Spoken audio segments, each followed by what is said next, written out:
Good morning, everybody. I've got my coffee at the ready, and it's one of those things that I like to do while the rest of you are sleeping in when we're out on tour. Especially if I've got somewhere that's got a bit of a view and I can see the sun slowly rising. And so places like the Simpson Desert. I love to just sit by the fire, or the Gun Barrel Highway, or the Kenningstock route. Or in the Kimberley, when we've got really spectacular places that we're camped in. I'll get up just as the first line of light appears on the horizon, whatever time that is, remembering that we don't operate on time.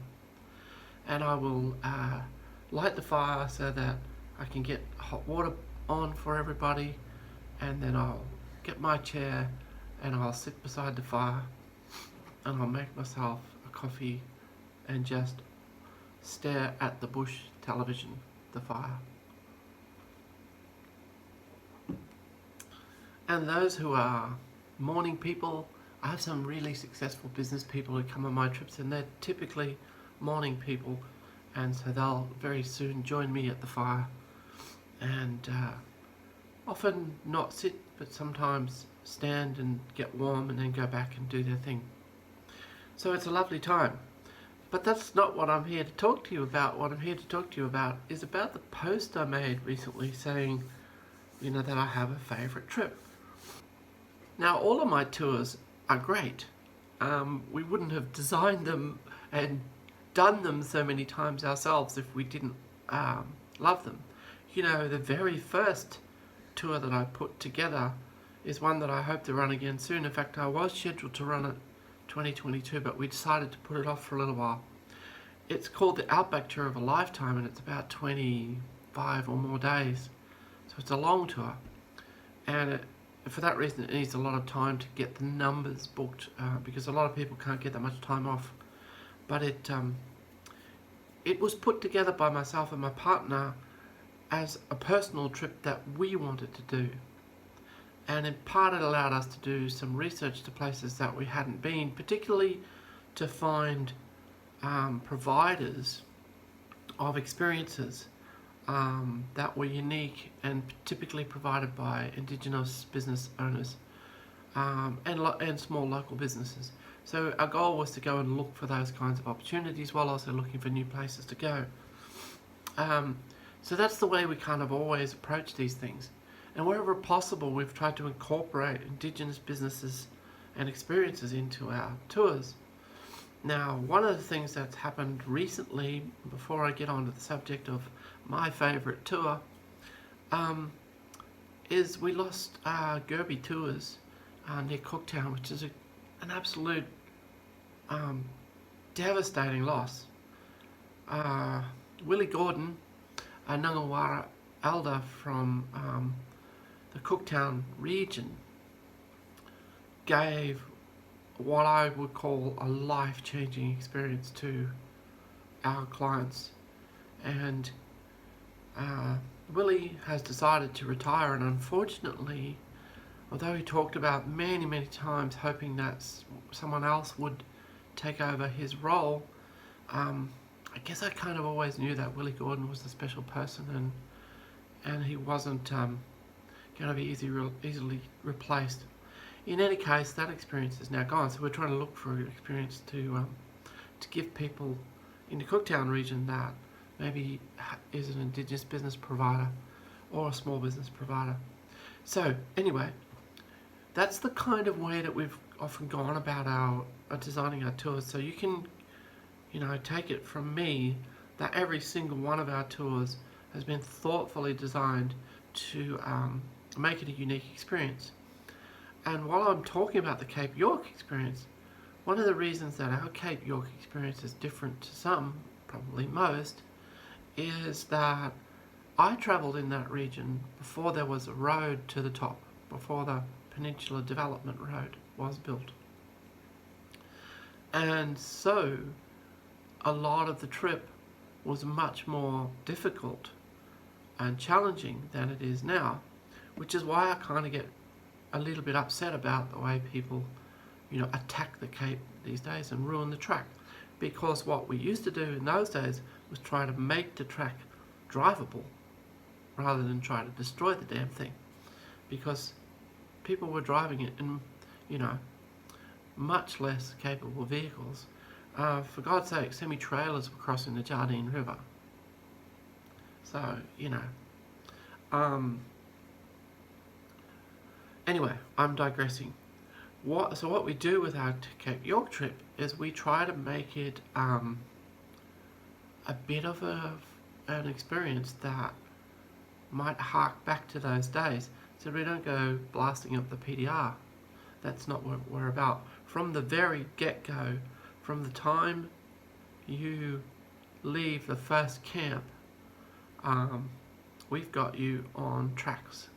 And that's why we build the Cape York trip as a four-wheel drive adventure. It's about the four-wheel driving experience as much as it is about the wonderful places that you see and the stories that we tell you and the places of meaningful history that we take you to. They're all important, very important, but more than anything in the Cape trip, we're trying to recreate that experience that it was to drive a vehicle to the tip of the Cape. And we're not the conqueror mentality, we are the experience mentality. We want you to experience the place. We don't want to create this notion that we're trying to conquer these difficult tracks. Same goes for the Simpson Desert. So many people miss so many wonderful experiences in the Simpson because they have this conquer mentality, and I hear it all the time. I hear the statement, we're going to cross the Simpson Desert. Well, why don't you go to experience the Simpson Desert rather than cross it? In the experience you will cross it, but that's not the purpose. Like, if your purpose is to go from Alice Springs to Birdsville, just go the bloody highway, will you? I mean, yeah. Or if your purpose is to conquer the Simpson Desert, well then, go make a brand new track, see if you can get the authorities to let you do that. Good luck with that one. Anyway, again, I'm digressing. I wanted to tell you about what is my favourite trip. And, as I said, there are beautiful aspects of every one of our trips. I absolutely love the camps on sections of the Gun Barrel Highway. I absolutely love some of the camps on the Canning Stock Route. But there's something unique about the Simpson Desert. For instance, in the Canning Stock Route, people tend to, we try not to, but people tend to camp right at the wells, as though the wells, you need to be at the well. Now, I can understand if you have stock and you're droving cattle along the Canning in the 1930s, 40s, you might want to stop at the well. But we have no need to, apart from those wells that have got good water for our shower or something like that. Most of the water is not really drinkable anymore, and we do use it for having a shower. But, there are lots of trips that we don't have places like that where we can gather water, so we're carrying water for that purpose anyway. Alright, so, what's my favourite trips? Well, if you saw my post, it's a trip that we offer as a package, and if you're thinking about doing one of these trips and you have the time and the resources to do them both, then I would encourage you to do the package. It's a better deal, and it also gives you a very unique experience. If you think you've got a once-in-a-lifetime chance to experience the Simpson Desert, then I'd encourage you to do both the Simpson west to east and the Simpson so-called south to north, the Hay River track. Come along, do the dual package with us, and I'm going to talk about why they are my favourite trips. Mostly, it's about how varied the experience is. it's also about the beauty. It's spectacularly beautiful out there. Just incredibly beautiful. You know, people talk about the Kimberley being absolutely gorgeous, pun intended, lots of gorges. But the Simpson and the Hay are just incredible. Just incredible. As I said to many people, I've travelled the Simpson Desert now 22 times, and I am absolutely 100% excited about going 22, 52, 102 more times. The experience is really, really interesting because you get to see so much of the incredible formative history of European settlement, while also learning how we completely misunderstood how Aboriginal Australia lived. You know, for a very long time, it was considered that people didn't inhabit the Simpson Desert, and that is simply not true. There were a number of Aboriginal people who inhabited parts of the Simpson Desert, and there were people who inhabited the Big Dune country, and people who inhabited what's called the Migiri or the Well country, and people who inhabited the Hay River kind of region, as well as Aranda people who inhabited the area, sort of the northern part of the Fink Valley. So, you know, there's a lot of history there, a lot of history. You'll get to see some wonderful, incredible Aboriginal art and artefacts. In fact, I'm just going to step up and grab you one now.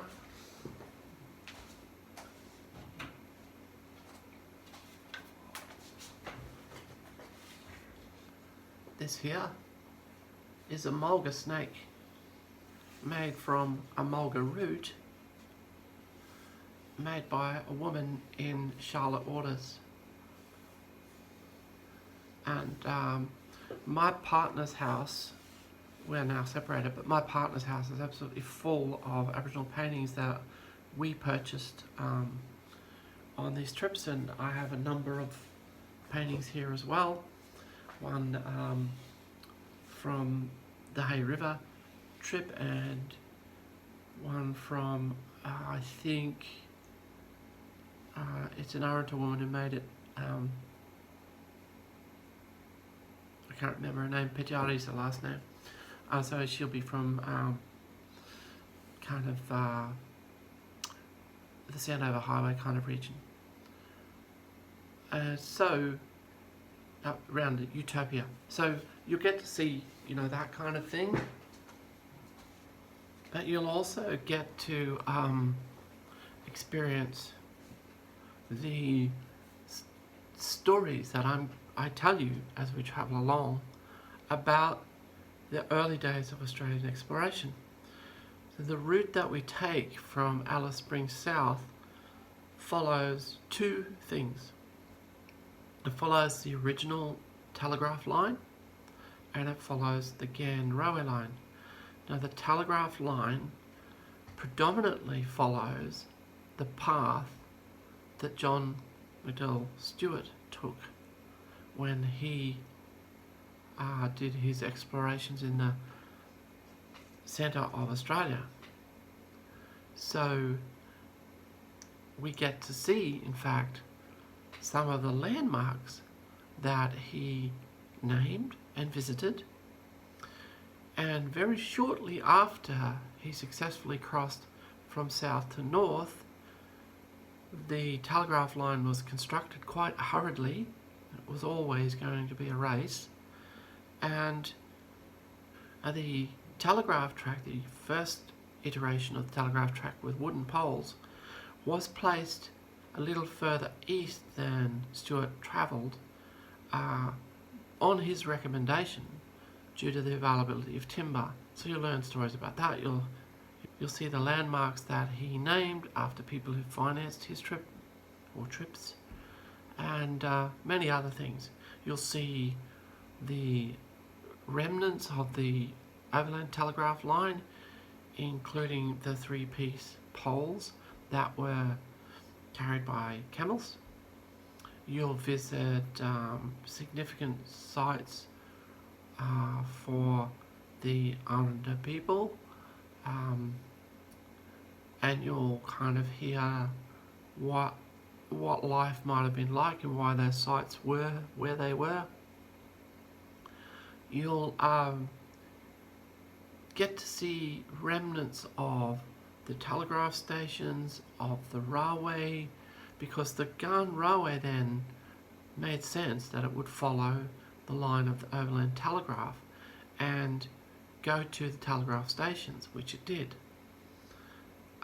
The line has now been moved further west, and you'll hear why, but you'll get to see the remnants of the steam era railway line that was built from Adelaide to Alice Springs initially.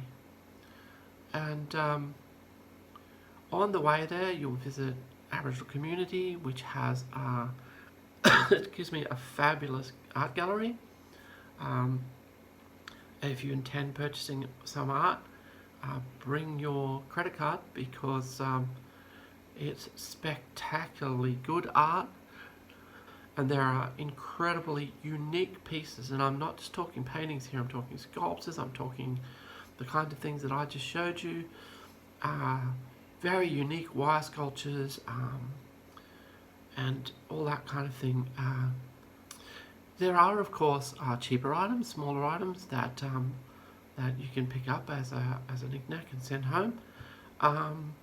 While we were there one year, we were treated to the experience of the women making beanies.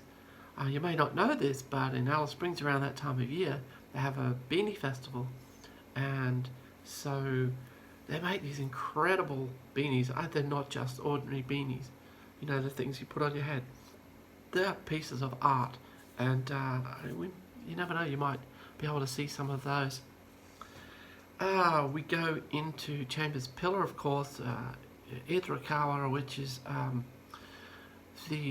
not only a significant place for Aranda people, but also the site, or if you like, a landmark for Stuart on his journeys and those who subsequently followed him. And you'll get to experience some of that history and see some of the marks left by those people from long ago.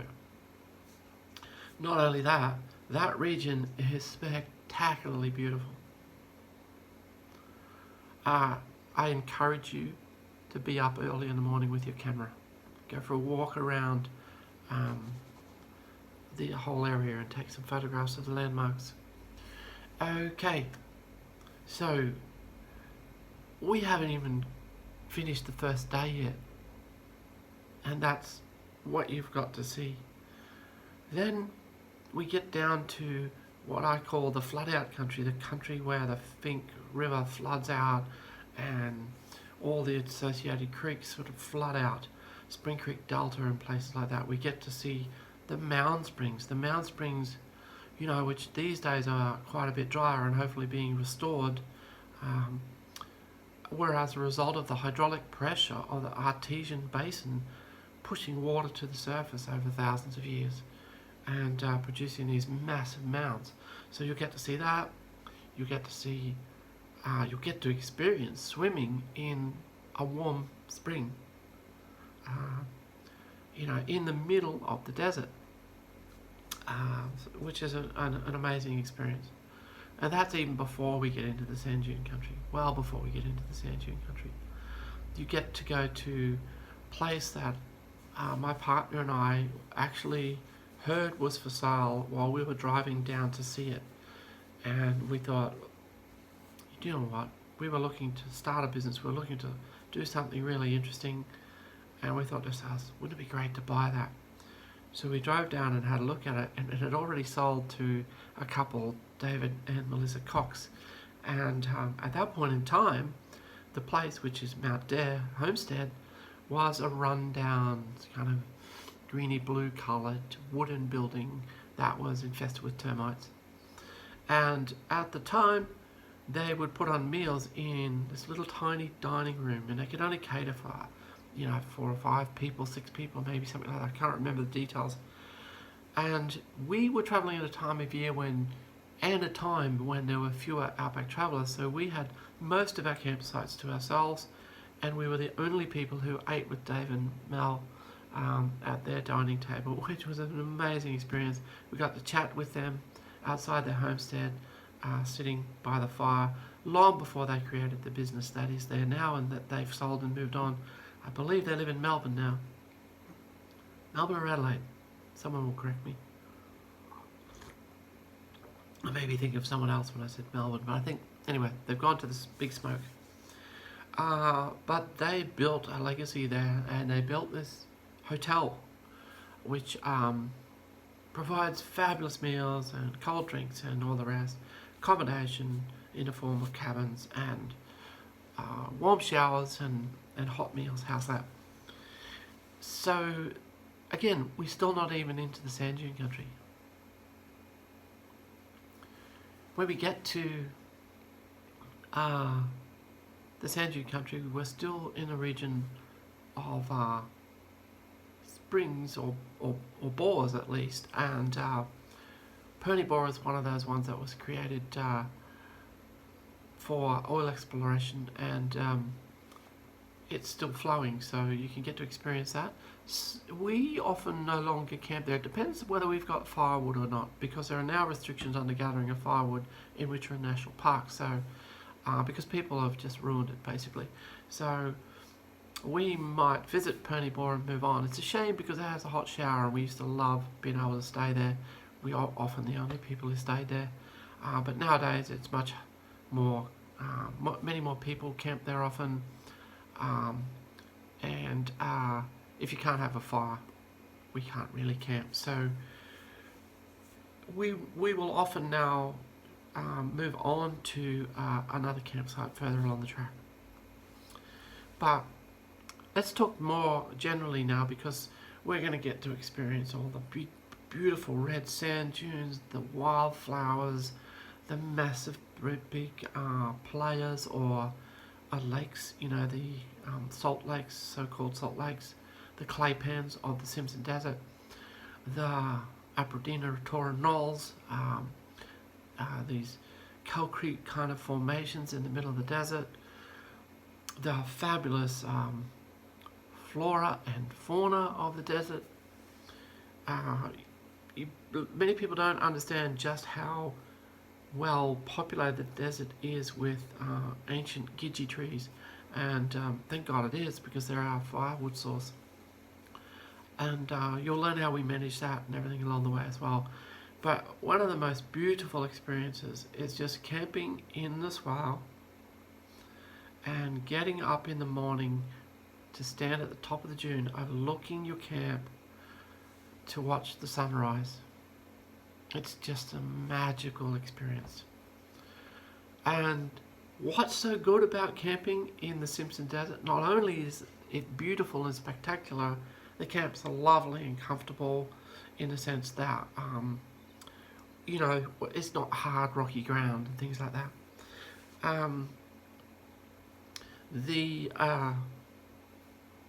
The other thing is that as long as you don't go too far from the track, you're permitted to camp anywhere you like in the Simpson Desert.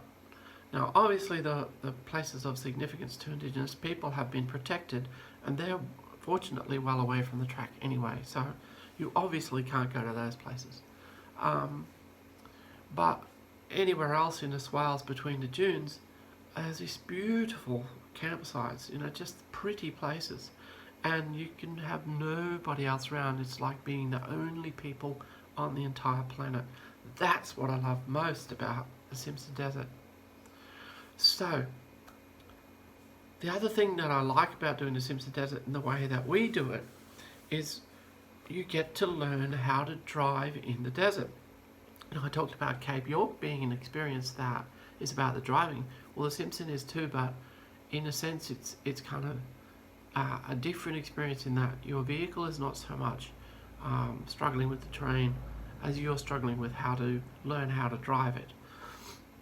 The beauty of the trip, the way that we do it, is you start in the easy, small dunes. In fact, the first dune you go over, you're bound to think to yourself, oh, is this going to be the whole experience? That was nothing. But let me tell you, they get bigger and bigger and bigger and bigger and bigger, and they get further and further apart. And it's just the most amazing experience. And if you do that trip, you then come out the other side onto the Gibber Plains around Birdsall, completely different experience, and into the Diamantina country, and camp on the side of the Billabong. Just amazing. But the Hay River, despite the fact that it's in the Simpson Desert, looks and feels and is completely different. And I'm going to not describe that experience. I'm going to leave that for those who are going to come on the trip. But rest assured, it's a completely different experience to the Simpson, and because we were one of the first, in fact I think we were the first to accompany, apart from Joel Fleming, rest in peace Joel, to travel that track. So I talked to Joel shortly after he and Lindsay marked out the track. I got Joel's GPS coordinates from him, and I got his notes from him, and we travelled it as a tour the very first time, and there was no track. When you got past the shot line running from Beachcomber Well towards the border, there was no track there. It wasn't until you got up to the crossing from Batten Hill to Atula of the Hay River that there was a track again. So that was an amazing experience, and because we got those waypoints, and we got to talk to Joel, and we got to have many of Joel's notes, there's a lot of stuff that we can show you that other people just drive by, much as they do Cape York, the Simpson, the Kimberley, and other places. We've researched these places to make them a unique experience. So I will say this about the Hay River. What is unique about the Hay River? I know no other place in the world where you can drive into the mouth of a river. That's what you're doing. There are 5 rivers that empty into the Simpson Desert: the Hay, the Hale, the Todd, the Plenty, and the Fink. I nearly forgot them then, it's been a while.